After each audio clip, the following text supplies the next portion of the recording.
On this episode of Inner Voice, the Buddha talked about polishing your mirror, that you're becoming a highly reflective surface for people.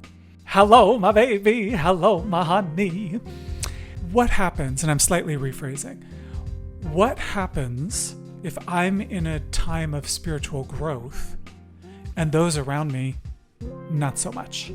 Today we're talking about spirituality, the healing path. We're talking about finding meaning in life. Spirituality. Kablam. Healing. Kaboom. Finding meaning. Blort. Hi, Zach. Hi, Jeffrey. Hello. Welcome with everyone to Inner Voice with Jeffrey Marsh. I aim to replace your inner voice with kindness. How are you doing this week? Me? I'm doing phenomenal. Yes, Fantastic. I mean, that's the general, like you, but it's also you. How are you doing, Zach? I'm doing really good. I was trying to say fabulous, and I said fantastic, and I said I didn't say anything, but I am both fantastic and fabulous. Thank you for asking. Column A, column B, and we went with choice C, which was nothing came out eventually. Yeah, I really, for those that can find the video on the YouTube, find the video on the YouTube. Zach's outfit is spectacular. Gorgeous. Floral is always in. She's a dress. Can you see? Yeah. Oh yeah, she's knee length. We love. So our intro today, there are a few things I want to get into and remind you about. As we were saying at the beginning, today we're talking about spirituality, the healing path. We're talking about finding meaning in life, which can sound general, but there are nuts and bolts things about that path we need to discuss and that we need to get into together. And we're going to do that in our episode today. By the way, I'm Jeffrey Marsh. I am a best-selling author. Kablam! I am... I'm going to insert all these words. Billions of views, and studied Zen for 25 years with a Buddhist monastery. And I'm here to help you find kindness and healing and change out that inner voice. So, reminder number one before we talk to some community members, healing isn't becoming a new person. It is remembering, in many ways, it is remembering the person you were before you were told how to be yourself or what you need to do to be acceptable, right? Sometimes it's not becoming a new person. In many ways, it's peeling back the layers to go back to the person you were. When I was at the monastery, a monk who was training me said, I said, first of all, I'm so Zen. I'm like an air freshener. I am definitely like the Zenist. And I like no personality. My mind is clear. I'm totally Zen. And this monk was like, are you sure you're not here to just become more Jeffrey instead of whatever you think Zen is? And it's like, oh, maybe that's the path. Maybe that's the place. Reminder number two, spirituality isn't about having all the answers. It is about getting comfortable with mystery. And I do think one of our community members is going to talk about just that. Living the questions, living the mystery, living the lack of answers. The handiest thing about it is you give permission for yourself and for others to be free and not know the answer.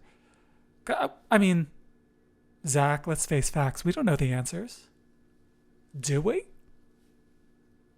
No, that's why I'm here. I'm here to learn. You're here to learn. Is that what you said? Yeah. I mean, the thing is, I mentioned I've been studying this for decades.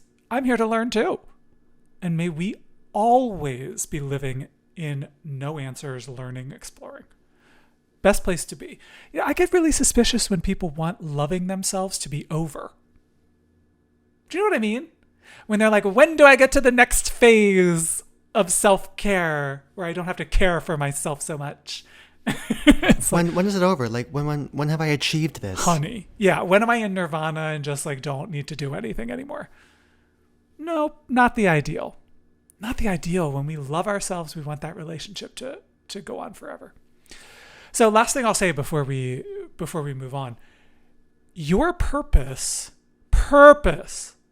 isn't something you find, it is something you create. You know, one of my best-selling books is called Take Your Own Advice.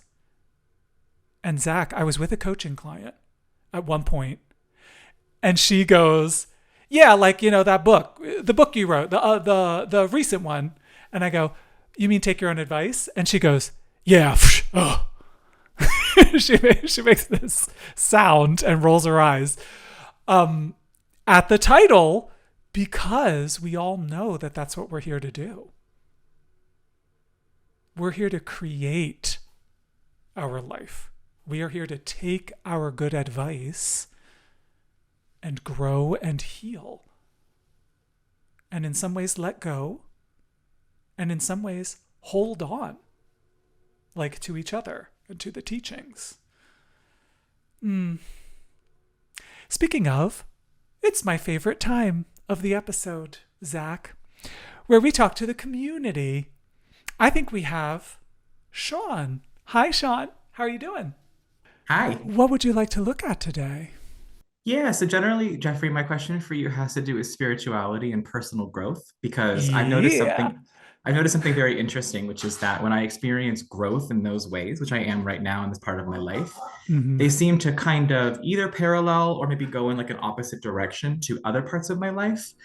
And I also wonder what you think about the fact that when I've experienced a call to spiritual leveling up, it seems like it comes at a time where everybody around me is just deeply miserable and really scared about the result of how life is going to provide for them or not. Oh. Okay. I don't know if there was more, but we just have to stop for a second because that is so important. So deeply important. Let me underline both of those for you. So the second one was what happens, and I'm slightly rephrasing. What happens if I'm in a time of spiritual growth and those around me, not so much?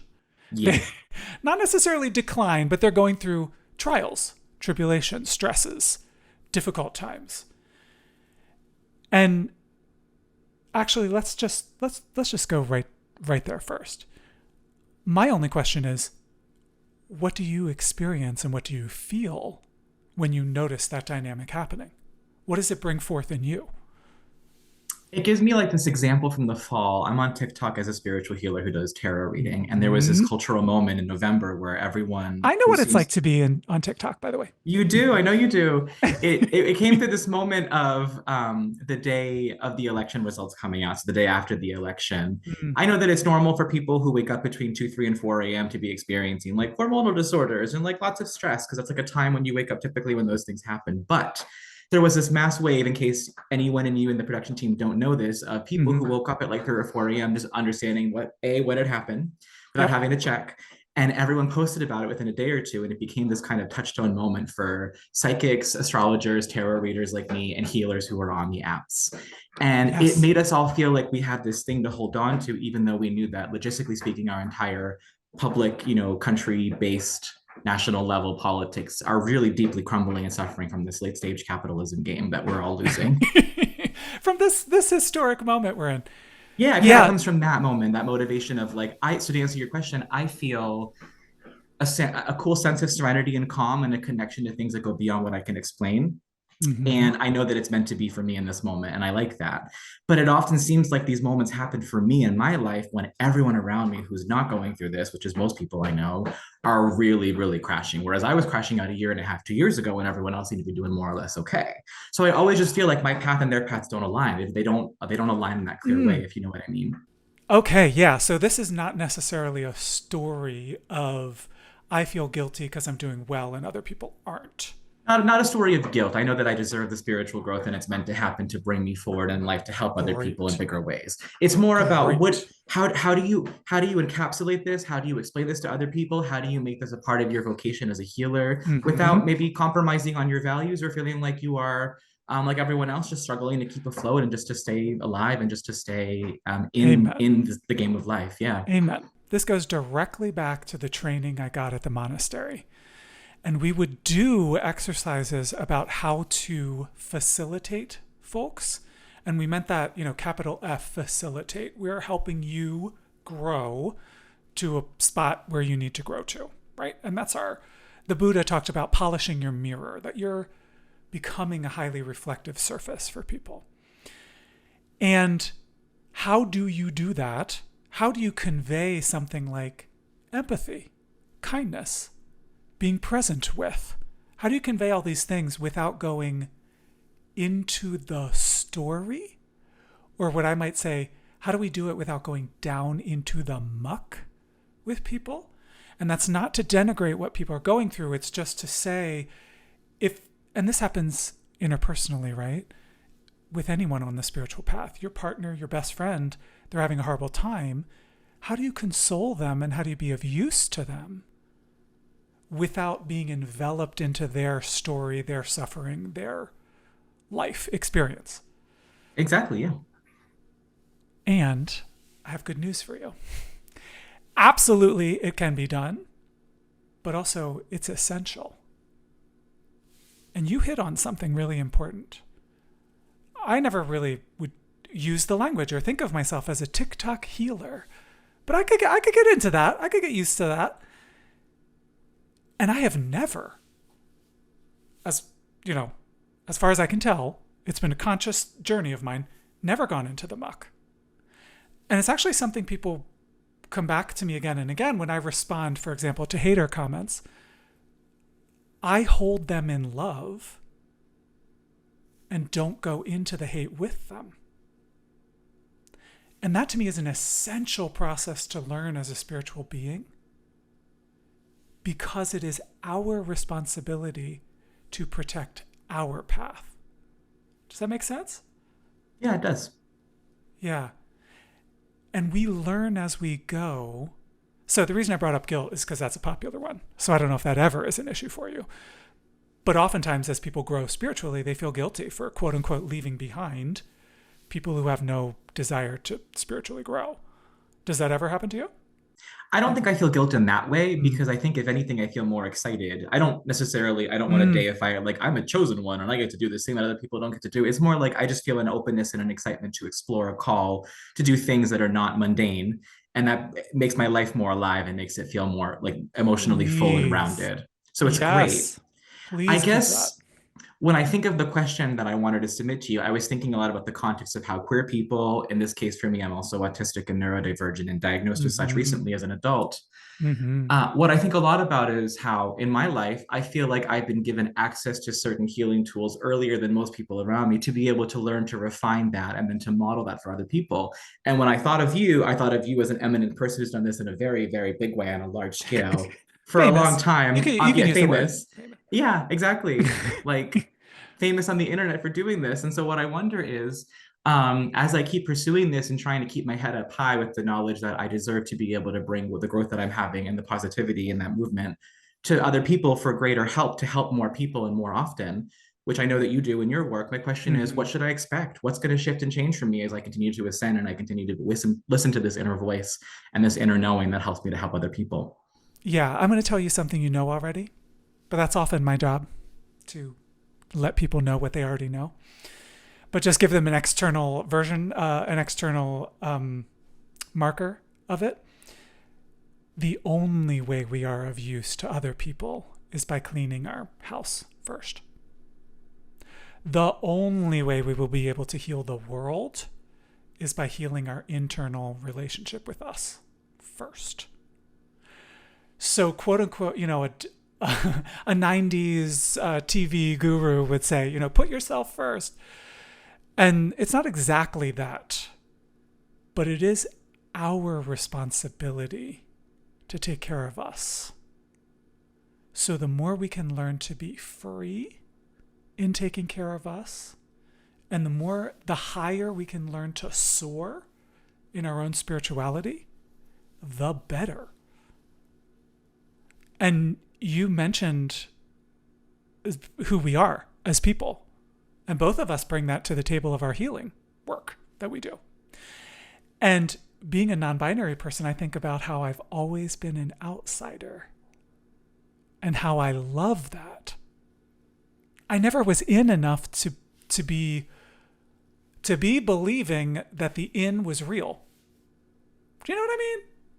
Absolutely. From childhood, deeply, I can relate being 4 years old and thinking, yep, not like everyone else, probably never will be. This is really strange. What a It's weird like game we're playing. Yeah, something's up with this system we got here. exactly. Yeah.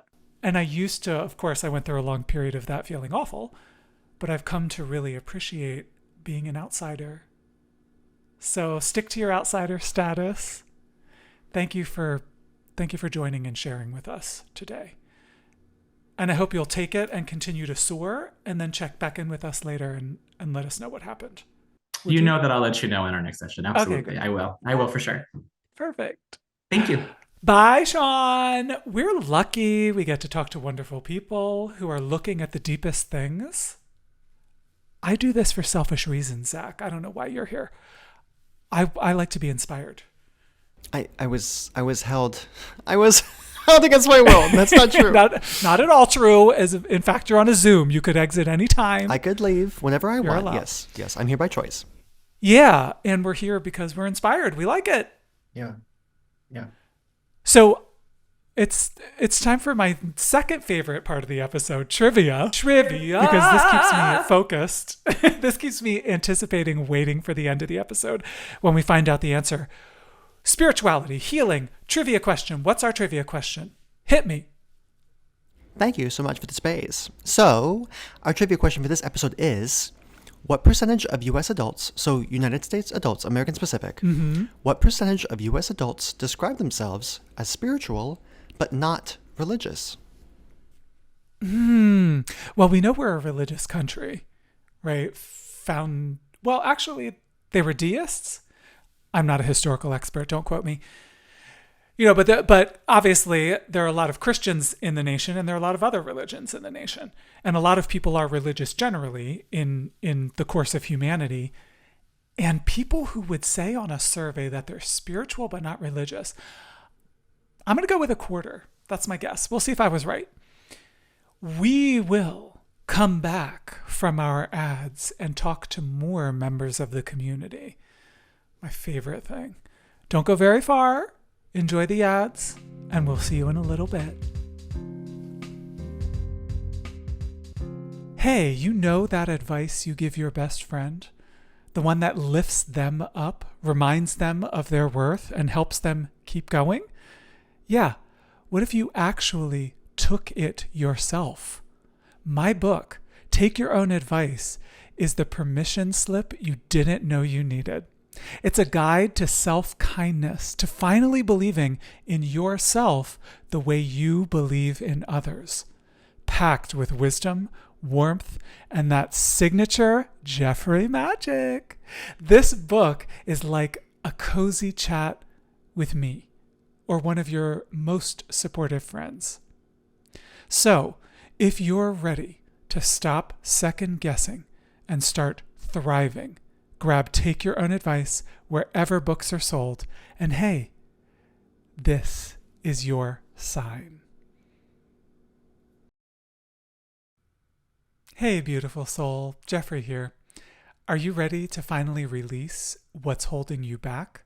Step into your power and live authentically as your truest self? My one-on-one life coaching sessions offer you personalized guidance, heartfelt support, and transformative insights that are tailored just for you. Let's journey together toward greater self-love, clarity, and empowerment. Apply for life coaching at jeffreymarsh.com. You deserve this personalized care, and I'm here for you. And now we have Joe. Joe. Hi. Welcome to the show. Hi. What would you like to look at today? What I'd like to bring to the table is a question that you and I have discussed at length, and I think Yes. is possibly even more important to sort of consider now than it was back when we first started having this discussion. And that's just, what does it mean to be a good person?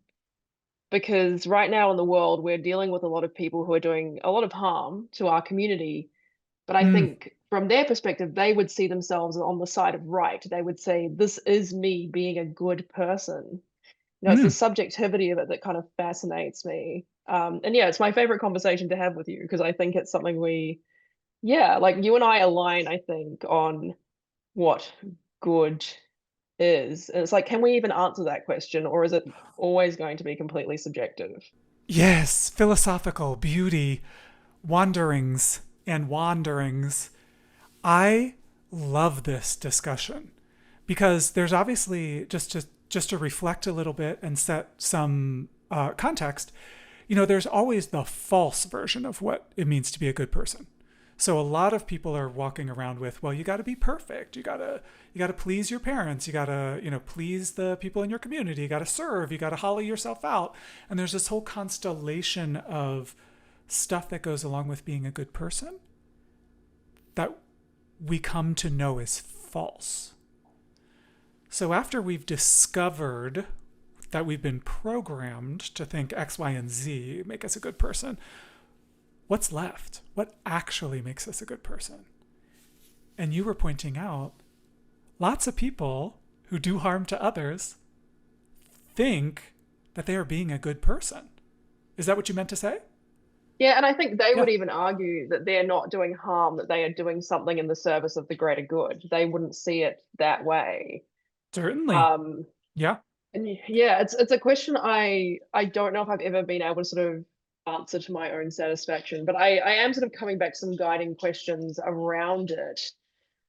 Or like, is being a good person even a thing you should aspire to? Like, is it I mean, more it's important first to question. be a Yes. a kind person or a thoughtful person or Mm, a reasonable person, a person who looks at all the evidence and tries to come to the most reasonable path forward, yes. some of the guiding questions I've been playing with lately are how will the people who know me now, how will they feel about me in 5 years' time? Mm, What will my impact be 5 years from now? Will they be glad that they met me? But also, I think I also like to look at, so how do people treat people who can do nothing for them, or people who are extremely vulnerable? How do they show up? And also, how do people feel after they spend time with you? How do mm-hmm. people feel when they walk away? I think how do people feel when they walk away from you might ultimately be a better question than, am I a good person? How do people feel after spending time with me? It's just, yeah, it's a question Yeah. we've teased out a lot, and it's a fun one to tease out, but But that's what I come back to, Joe. May we always explore for the rest of our lives. Because I think the danger zone is when you stop exploring and you quote unquote know for sure what a good person is. Which I think to a lot of people will sound dangerous, but it's the exploration that makes us compassionate. yeah. At And the if you monastery, decide, sorry, I was gonna say, if you decide that your yeah. definition is universal, that's another thing I would see as problematic. I When mean, you, yes, of course. And we strove at the monastery, we would actually map out how to find what's most compassionate for all. And that was our sort of guiding light. That was where our weather vanes were pointed. And that includes yourself, of course. yeah, that was actually the very first conversation we had. It was a very Yeah, brief one, but yeah, we were talking yeah. about sort of recitations for people who've hurt you. Mm, And you suggested that when you say, I hope so and so finds peace, to kind of complete that circle, you should include yourself. mm. I hope the haters who are swimming in haterade find peace. And I hope I find peace. Yes. That's the essence. And, Sean and I were talking about that too. When we also include us, that to me is a hallmark. Include ourselves. That's a hallmark of the best spiritual direction. Would you Yeah, say? I read a really interesting thing early this morning with the people who are now not happy with the outcome of the election. A lot of them, the people who voted in a Mm-hmm. direction that you and I would not agree with, but it's like the reason they're feeling this friction now is because they're being treated the way that they voted for other people to be treated. Mm. There is an intense amount. Okay, so this is almost entirely a philosophical discussion, so you have to forgive me. I'm going to get philosophical. It's what we love. It's what we love. It's what we do. Yeah, that to me, I project onto a lot of people that their relationship with themselves is judgmental, hateful, contentious, and that sort of spills out onto other people. And so ultimately, I have compassion for folks who hate me, for example. I have compassion for that because they don't seem like they're in a joyful place. And I have compassion for anyone who's not joyful. But in terms of our discussion today, what is sometimes most compassionate for all is setting up, holding, and keeping a boundary. Yeah, it's not allowing other people to take your safe space away from you, even if Indeed. even if your safe space challenges theirs. Mm, Existing in the world as a queer person challenges mm, people who've been taught up to, brought up to see their value in the binary, who've been mm, taught that mm, their mm. value is in playing out a particular, way of being masculine or feminine. So seeing someone not doing that, yeah, and holding their Challenges boundary them. sort of challenges. Yeah, Yeah. people don't like mirrors. People don't like mirrors. Quote of the week. Yeah, sometimes people do love mirrors, and that's the spiritual folks that are I on the like people journey. who like mirrors. People who like mirrors are my people. People who like mirrors, that's our community. And sometimes what's most compassionate for all can be something that challenges. We forget that. We sometimes think that compassion has to look a certain way, but it can be. So if I'm responding to a hate comment, I know that probably will upset the person, maybe as a first defense mechanism. But to me, it's what's most compassionate for all because I also want to offer them a gateway out of that initial reaction. Yeah, and I mean, look, they may ultimately end up at the same place. Even if they really took it away and thought Mm-hmm. about it, they might still end up at the same place. But I think to just challenge it and ask them to question it, yeah, it was back in my church days, which was when I was about 20 years younger than I am now. Mm-hmm. I had a conversation with a friend in the church, and he said that yeah, he didn't like when people would not challenge him on his religion. He said my faith can't be very well held, or it can't really mean a lot to me if Yes. if I can't handle it being challenged. And so the last thing, sometimes the most compassionate for ourselves is to be challenged, to be open to growth, to be, I sometimes say it when I'm being cheeky to people, I hope you are disturbed.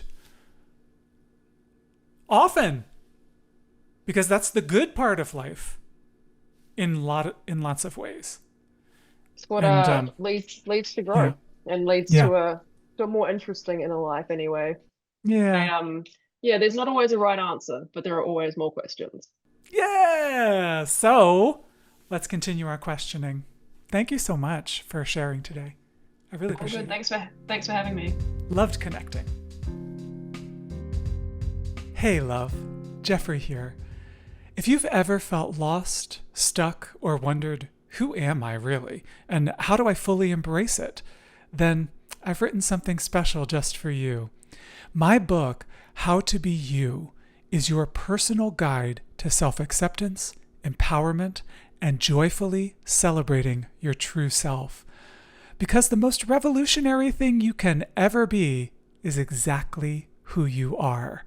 Ready to step into your truth? Pick up How to Be You wherever books are sold. You deserve it. Welcome back. Welcome back. I made up a song. It's musical theater, Zach. Yeah, I could tell the vibrato was gorgeous. The tone, Just it was in the mask, as they say. lilting in the mask. Oh boy, we went to musical theater college, didn't we? Anything goes. So we get to talk to Joe in a second, but there's one thing I want to say to people. I sincerely hope you're taking care of yourself. Whatever you're doing, listening to this podcast, driving, fine. Dishes, fine. Sitting in meditation, fine. Hanging out with friends, fine. Wherever you can hear my voice, take a couple breaths for yourself and give yourself some kindness. Let's talk to Joe. Hi, Joe. Thank you, Joe. Having those conversations, it's deeply important that the highest spiritual, poetic stuff can be made every day. We're the ones that have to transmute this stuff, transmogrify this stuff into a monster we can live with. And having the highest conversations about how we're going to live it day to day is my sweet spot, my absolute favorite. And in that vein, don't we have a question from the community, Zach? We do have a question. Yes. From our perfect. community. Jeffrey, if somebody has their own question for you, how do they enter this community to ask you such a thing? Where do they find out what's up with that community? So when we say community, we mean everyone, but also we have an online community. You want to join me over on the sales cam? Camera number 3. I call it the sales cam. This is not sales, actually. You're welcome to join a safe space and a kind community. You find out through jeffreymarsh.com to come and join us, and that's how you become a guest on the show, to share what's going on with you, to interact with me, and that's also how you ask a question. Such as the one I have right now? Yes, such as the one you have right now. Thanks for the transition. Hit me! Question for Jeffrey, of course. Jeffrey, I've been on a journey to reconnect with my spirituality, but I feel like I'm doing it wrong. I don't meditate every day, I don't always feel at peace, and sometimes I even question everything. How do I know if I'm actually growing or if I'm just lost? I'll give you a Jeffrey blessing. May you always be questioning everything. Live the questions, live the spaces in between, live the ellipses, live the spots that are unclear. The irony of this whole discussion is, if there's a voice in your head telling you you're doing it wrong, and you listen to and believe that voice, you're kind of doing it wrong. Although it's not a binary, there is no wrong. We discover that that's not our best path through time. But if you really want to light yourself up, light up your life, begin to get more comfortable with I don't know. Begin to get more comfortable with space, with not needing an answer. My partner and I, my husband and I suspect it was done mockingly at first. We'll have to have a discussion about that in private, off the pod. But he would say, when we first got together 14 years ago, we would be making a decision and I would say, well, let's wait for clarity. And then he started using that phrase. And I think at first he was kind of doing it like not seriously. Let's wait for clarity about what we're going to have for dinner, right? Or even big decisions, right? But over time, he got addicted to it. And that's what we do. We get comfortable in the space between awareness of something and clarity about moving forward with something. And that's where the spiritual path lies, in that space. When I coach with people, we coach within that space, within that context. There's anything that can be brought, and there are any answers that are okay. And not knowing the answer is okay. When we come back from the break, we're going to have, from our ad reads, we're going to have trivia answer, and we're going to have an outro with kindness, encouragement, love to see you through to next week. But before we break, Zach, you want to remind people what the trivia question was? Oh, absolutely. I would be delighted. The question for this episode is, what percentage of United States adults describe themselves as spiritual but not religious? And I said like a quarter is what I said. Yeah. Delightful. We'll find out if I am correct or incorrect right after this.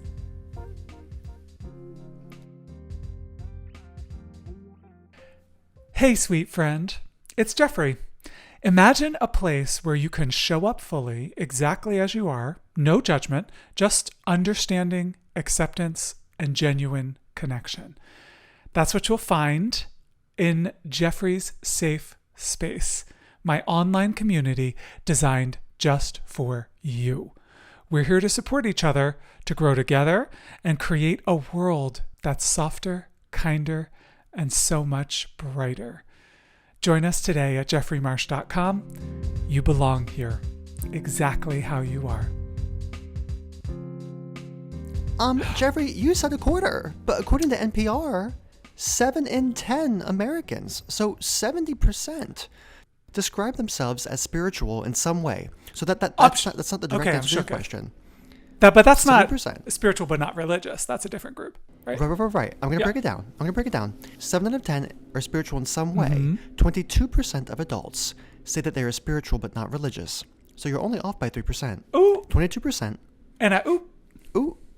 21% say that they are neither spiritual nor religious. And 10% say that they are religious but not spiritual. Jeffrey, I wonder if you could entertain me for a second. What is your definition of spiritual versus religion, and how do so many people have a differentiating opinion about the two? Entertain you for a moment. Hello, my baby. Hello, my honey. Ask your question again. My personal definition of spiritual? Because I think it's individual and it's in flux, and I think it's why people like to differentiate between the two. What is spiritual versus religious, and how can somebody be one and not the other? Right. My spirituality was always tied to a world religion, because I studied Buddhism, obviously, but I studied in the West with a Western teacher. And for me, religion has certain parameters, trappings, physical places, traditions, and spirituality doesn't necessarily. And I would assume, although people can write in and tell us what their personal definition is, I would assume when people say spiritual, they are talking about this kind of like since the 90s, new world, new wave, kind of like I have a higher calling that's not necessarily tied to or a religious context for them. Sure. Is that helpful? Yes. That's what I'm thinking. Yeah. So for our outro today, I want to call you to a higher place and a more beautiful place. Number one, you don't have to be good at spirituality to do spirituality. And I'll phrase it slightly differently. You don't have to be good at healing to heal yourself. You can learn as you go. This, Zach, this is very LGBTQ. We build the boat as we are sailing. We're like with a little hammer out there, sewing the sails, putting them up. Rainbow sails? Doing what? Rainbow sails? Rainbow sails. We are sewing the rainbow as the wind is picking up. And that's perfectly okay. You can build your healing and learn to heal as you go. In other words, ditch the, need to be perfect the first time. It's okay for it to be a learning experience. I also want you to remember before we say goodbye today, your path is yours alone. Different people have different experiences. Do not let them graft their experience onto yours. One of the most important things about spiritual truths is learning when they resonate with you and seeing clearly how that happens. Your path is yours alone, and that means it cannot be done wrong, that you are never behind in your spiritual path, and you're never a wrong, bad person for anything that happens during your healing and your growth. You can learn to make different choices, and it's actually okay to learn, that you don't want to hurt another person, for example. But generally speaking, you can't do this wrong. And last thing to say, you know this already. You don't have to have all the answers to move forward on your spiritual path. And in fact, to wrap up the whole episode today, you don't need to have answers to live. Let me say that again. You don't need to have answers to live. Take that with you, please. Live the questions. Live the in-between spaces. Live the non-binary life existence. Live the questions. And write to me. Let me know how it's going. I love hearing from the community. If you would like to coach with me, you can find out more information at jeffreymarsh.com. Take care of yourself and be the beautiful person you are. Live those questions. Bye for now. This has been Inner Voice with Jeffrey Marsh. Today's episode was produced by Zach Latino. If you're ready to go deeper, transform your life, and experience personalized support, my one-on-one coaching sessions can be applied for at jeffreymarsh.com. Know someone perfect for Inner Voice? Send them our way. Have them visit jeffreymarsh.com to sign up for our exclusive online community, and we'll reach out if their inquiry aligns with an upcoming episode. Remember, you are worthy exactly as you are. See you next time.